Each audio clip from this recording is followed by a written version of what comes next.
Slavery was different from place to place on the globe throughout history. Slavery reached its greatest usage in societies in which lesser varieties of bondage no longer existed. Obviously, slaves were cheap labor. They drove economies. They facilitated growth. They allowed the basis for growth, power, and expansion. Most of the great civilizations, including Western civilizations, were built on the backs of slaves. Where did slaves come from?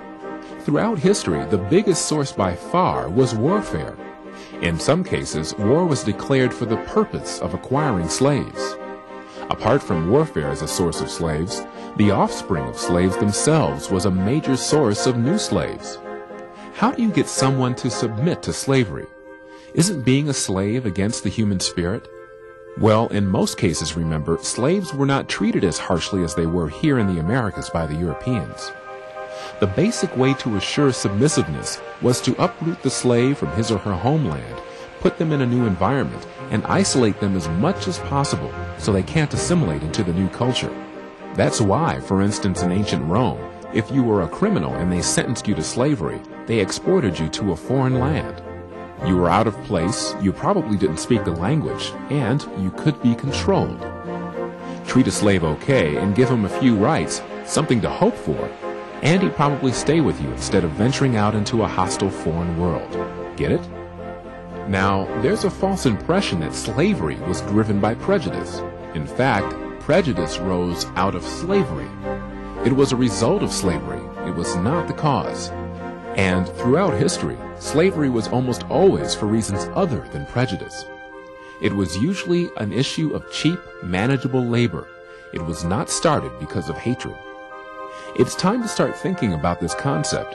It's time to realize why people in history have been enslaved. It's time to realize that prejudice was a result of slavery, not the cause in most cases. And it's time to recognize that slavery has been a part of civilization for a very long time. An important point to recognize is that there are two types of slave-owning societies: genuine slave societies, like in the American South, and slave-owning societies like ancient Egypt. Classical Greece, Rome, the American South, and the Caribbean were genuine slave societies. Other societies were slave-owning societies: the ancient Near East, Egypt, India, and China. What's the difference? In slave-owning societies, slaves were given rights. They were often given the opportunity for advancement and prestige. For instance, slaves drawn from the Hellenized Syrians in Rome were often enslaved as educators and doctors. They were called elite slaves.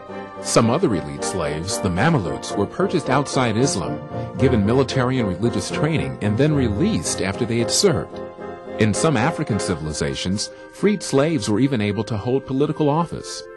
So slavery has meant different things in different civilizations. The differences can be broken down as follows. Ownership. Who owned the slave?